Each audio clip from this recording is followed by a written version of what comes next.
Prompts aren't just a one-off that you give to the large language model. You shouldn't just think of them as questions or a single statement.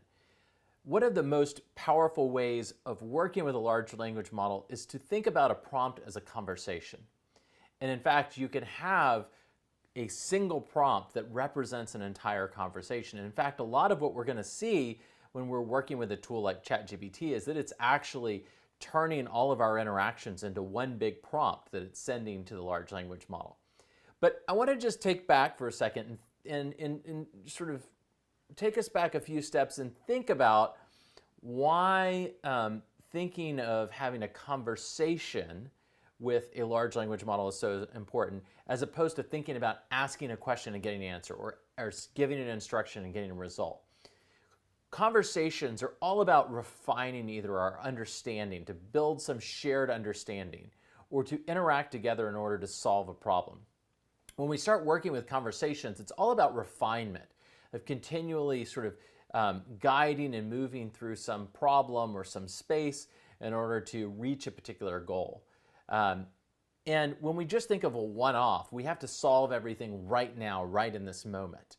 We have to design one prompt that works and everything is right. But if we think about a conversation, we can go through sort of an iterative refinement process.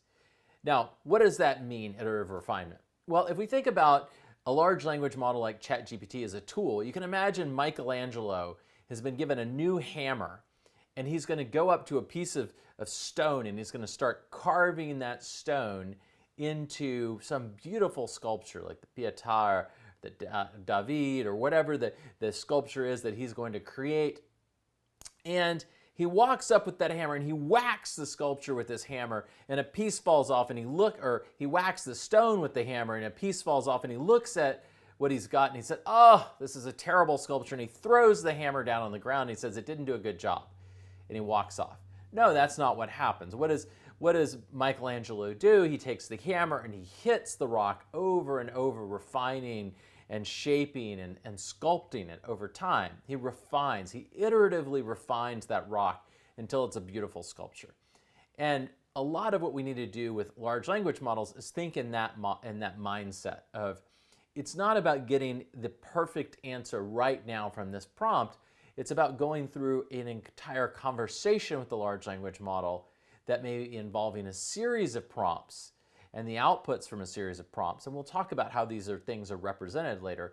But basically having a conversation with a large language model in order to produce an output that we want, or to produce some other interesting product. Now, I'm going to